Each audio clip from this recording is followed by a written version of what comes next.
I think you're the kind of guy we're looking for to come to our college here. And I think you'll be real successful because you've learned what it is to work hard.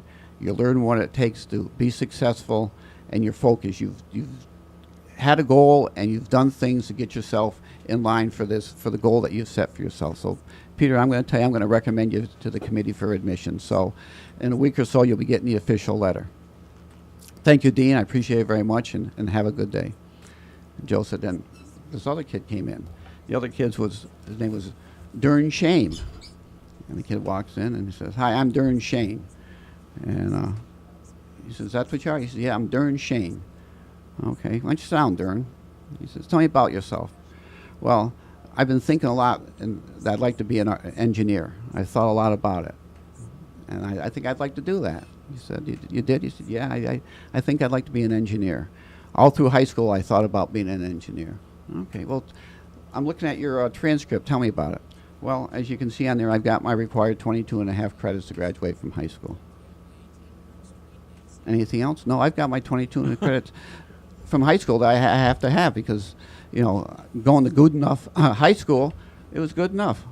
I got my 22.5 credits. Did you take any electives? No, we didn't have electives because 22.5 credits was good enough. All right. Were you involved in clubs? Well, we used to hang around after school and talk and goof around, go down to the park and you know, sit at the table and talk to everybody. Were you involved in any after-school clubs? Well, no, we didn't have those because I went to good enough high school, and it was good enough just to get your 22.5 credits and not to worry about anything else. But I was thinking real hard about being a engineer because it's important, and I wanted to be one. So I've thought a lot about it. Well, did you play any sports? Oh yeah. My friends and I would go down to the park and we'd shoot some hoops for a while in the springtime, and in the summertime we'd go down to the park and we'd throw the ball around and you know, play catch and everything. You know, we had a lot of fun. Well, did you play any sports teams in high school? No, we didn't have any because at good enough we didn't need them. We just went and got our credits and graduated. As you can see, I graduated, and you know, I got a pretty good average. I got a B average. And Joe says, well, yeah, I do. I can see on here that you've got a 85 average. He said, well, that was good enough to graduate from school, so I wasn't worried about it. But I thought a lot about being an engineer. Well, what have you done to prepare yourself? Well, I've thought a lot about it, and you know, whatever I've done has always been good enough before, so I think I'd like to come here. And Joe says to him, well, you know, here we've got kids that have come prepared to be engineers. They've taken high school courses and some college courses already to prepare them to be challenged. He said, well, I was challenged. I got my 85. That was a real challenge for me to get an 85 on there because it was, at our high school, good enough. It was good enough. And, you know, we worked real hard at it, and we had a lot of fun. He says, but Dern, it's a Dern Shane, right? Is that your name, Dern Shane? Yeah, it is, Dern Shane. You weren't involved in any activities after school. You weren't involved in sports, and you took the minimum amount. He says, yeah, but that was good enough to get out of high school. And Dean Doyle says to him, he says, but that's not good enough to get into engineering school. Thinking about something and doing something are different. Thinking about preparing yourself for something is different than preparing yourself. And we've got kids here who've already prepared themselves for that. They haven't just been thinking about it. But I've been thinking about this for 5 or 6 years. Well, if you want to be an engineer, stop thinking and start doing. Go to your community college and take some courses that are going to help prepare you for this. He says, but my high school credits and work aren't good enough? He says, no, it might have been good enough for good enough high school, but it's not good enough to get into our college. So my suggestion is spend some time doing and less time thinking. And perhaps in 2 years you can come back and we'll do this interview again, and perhaps you'll be prepared to become a student at our university, and you can have an opportunity to become an engineer. But thinking about it isn't going to get you there. You got to be doing. And I said, Joe, I said that, you know, it's really interesting that we had this conversation because we've got a budget vote coming up next week at our school district for the school budget, and every year questions come up. Do you have to have this? No, we don't have to have this. Well, do we have to offer this? No, we don't have to. But if you're not offering things that are needed someplace else, you're not going to have kids coming out there good enough to go any place. We do have AP courses at the Amsterdam High School. We have college in the classroom courses, which allows a student to stay physically at the high school and obtain college credit for taking these courses. We also are involved with FMCC for early admit, where students can actually leave our campus and attend FMCC to take various courses to prepare themselves. And a lot of our students take advantage of those offerings. They're not part of the mandated courses that are required to be offered through New York State. But these are courses that other places do. And I have to say that I think we have a pretty immoral system here in New York State for education. Because what in essence you do is you pit one school district against another. Who can offer your students the best opportunity to be successful after high school? And some districts have the financial backing of the community to offer many things, and other schools don't have as much to offer their students. And every one of these things that we offer that are beyond the minimum are things that prepare our students to be successful in college, which in turn allows them to be successful in life. Because if you can't get into a good college and be successful, you're not going to go anyplace. But we have after-school programs, we have clubs, we have activities, we have sports. We got a young man, if we didn't have a track program, probably wouldn't be going to college next year. He got a full scholarship to Rutgers because he was an athlete. And the fact that he was an athlete helped him become a better student because he had to keep himself eligible in sports, be eligible to participate in the activities. His grades, if his grades weren't up, he couldn't play.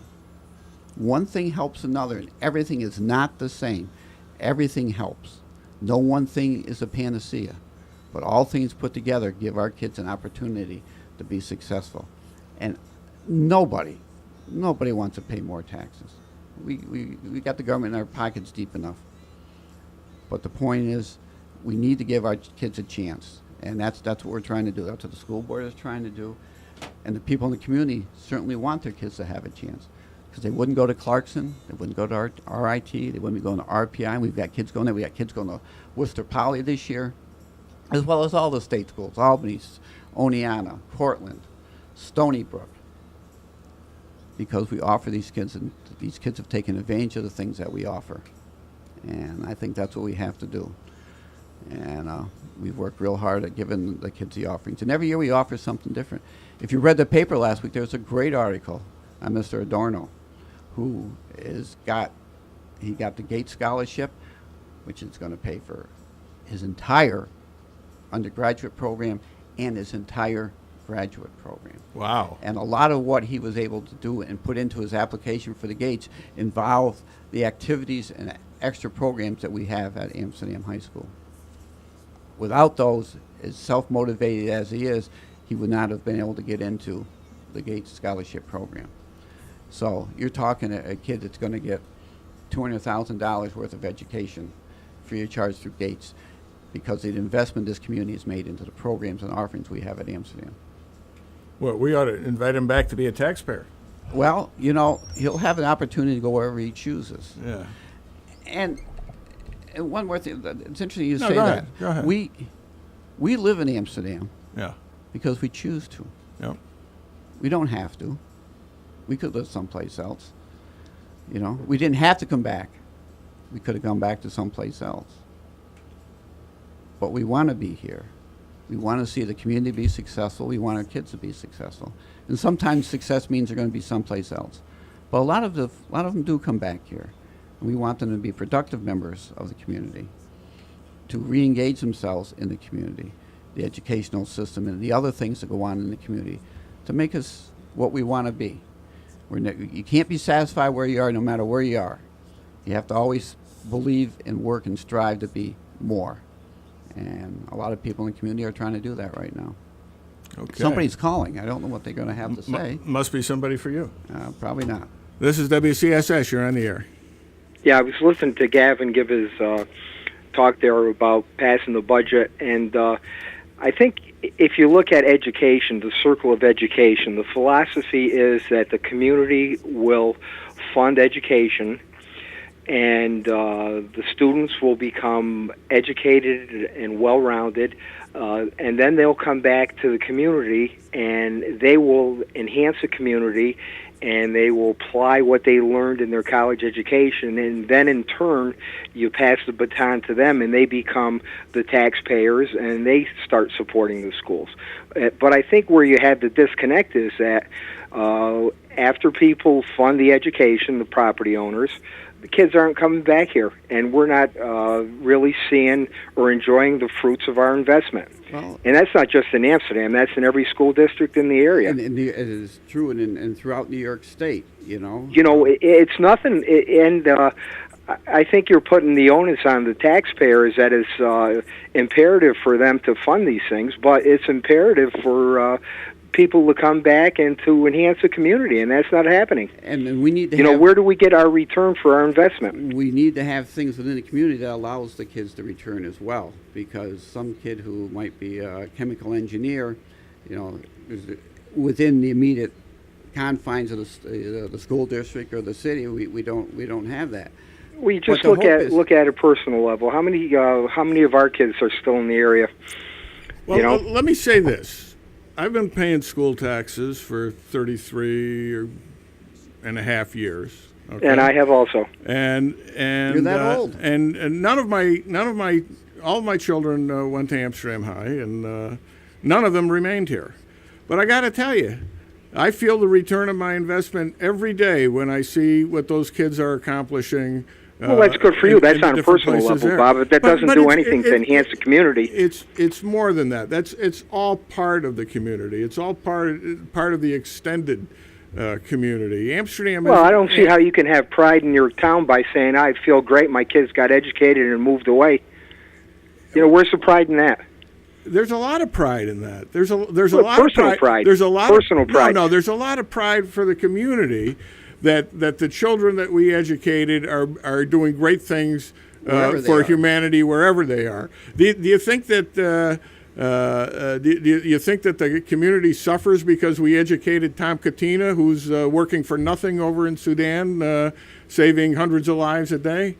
It's all part of our shared humanity, I think.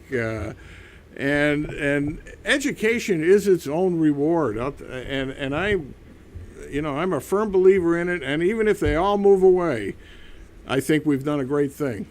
Well, I think you'd do a greater thing if the property or the school taxes were based on your income. They have all that information readily available. Everybody files state income tax, and let everybody pay. You're not getting any disagreement here. The whole property tax foundation of the school system is ridiculous.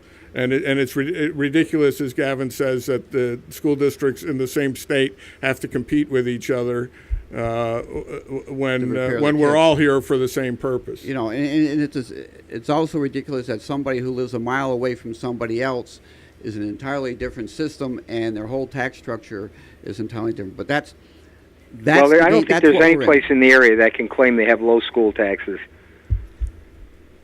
Well, that's the common thread running through the area. Yeah, but there are some places that are lower than others. And it's a relative term, but they are. Term. And that's a system that we have, unfortunately, and they've been lobbying the state for years to get it changed. But it's a system we have. And they've been lobbying not to get it changed. They've been lobbying to get more state aid, and that's not the same thing. State aid, sure, it does help because everybody's paying state taxes, and it comes out of a larger pool of money. Yes, it does. It does. We pay the taxpayers pay about a third of the school budget. The other 2/3. And who pays the rest? Everybody else in the state contributes because it's either through the state or federal government. Somebody's got to pay. The government doesn't print money and hand it out to say you're going to run your school on it. Yeah. It comes from someplace. I saw an interesting statistic this weekend. It's that the teachers in New York have the highest average salary at $75,000 a year. Well, and I don't see where you could make the case that the retirees or the property owners in New York State have the highest salary in the country. No, if you're talking average 75,000, you're going down New York City throwing that average because those salaries are. Yeah, well, what's the average around here? The average around here is maybe 50. Yeah. Only because it's lopsided and it takes you too many years to reach the top step. You know, where you do have teachers at the top step making 80 or 90,000. Yeah. You know, but that's I don't care about the salaries. The salaries aren't the problem. The problem is the funding. Yeah. The way it's funding through property taxes. We agree with you. It's very discriminatory 100%. tax, and I'm surprised that nobody has done anything about it. Well, I have to. And I'm surprised that the property owners haven't band together like all the different caucuses do and commit themselves to throwing their support only to candidates who will be sympathetic to their cause. And that'd be a great thing to do. And, you know, I'm not the sharpest guy, but I almost think you could bring a class action lawsuit against the state because they violated the law not providing the required by law funding for each school district, and therefore the property owners that have had to pay a disproportionate share because they violated the law. And it would seem as though you should be able to have a lawsuit to say, you violated the law, you owe me this money because you should have been paying it, not me. Yeah, try getting a lawyer to take on that case. I don't know. And I don't know if you could, but it just seems that you should be able to. Well, do if there's that. any lawyers within earshot that would do that, you know, let's hear from them. Yeah. But tomorrow is the vote. Certainly, I'd like you to. I'd certainly like the people to vote in favor of the budget, but you got to vote. There's 4 candidates for the Board of Education. If you want to vote for somebody else, go ahead. But please vote, because I'm telling you, if I have a discussion with you sometime along the line this summer and you haven't voted, I don't want to hear anything that you have to say. If you didn't take your time to exercise your right to vote, don't talk to me about it. Don't talk to me next year if you don't vote in the presidential election. Because if you don't vote, you've shirked your responsibility and you've lost your right to complain about anything. Whether you think your vote is important or not is irrelevant. You have a right to vote. There's an expectation that you will take advantage of that, and if you don't, shut up. Whoa. If you vote against me, fine. I'll be glad to discuss it with you. How you might probably made a mistake. I don't know. But you got to vote. The numbers that we get out in our city elections is a shame. It's a darn shame. And it's a darn shame the number of people that come out and vote in the school board elections and the budget votes. By the way, that Get out story and was vote. kind of an allegory, right? Those weren't About Darn Shane and Maximus? Yeah. From Excelsius and Goodenough High School? Yeah, it was. Yeah. I had a lot of time to think when I'm driving at 2 o'clock in the morning. Really? You made that whole thing up? Yeah, I made the whole thing That was up. pretty good. Yeah, I thought it was all right. I'm sorry we missed recording the first part of No, it because I didn't realize you were into your. started already. I thought you were telling a story. I thought you were telling a real story. Well, Yeah. but it is real because these are the situations that occur. And to be honest, our kids stack up against anybody, any place in New York State. When you look at the degrees that these kids come out of college with because they were well prepared here. And they were well prepared because they had an opportunity. But it was their choice to take advantage of that opportunity. The same kid that was in your sons and daughters' classes, Mr. Going, had the same teachers. Yeah. Your kids took advantage of those opportunities. They got involved in things, and they gave themselves a chance to be successful when they left school. There's kids who do not take advantage of the opportunities, and they come out of school no better off than when they went in. But it's a choice. That'd be the darn shame. Family? That would be darn shame because he didn't take advantage of anything. He just went to Goodenough High School, and he just walked through it and walked out of it and thought things were going to happen. Thinking is not the same as doing. In other words, planning to plan isn't doing anything. Planning to plan isn't a plan. That's not an activity. It's not travel is not an accomplishment. It's an activity. Yeah.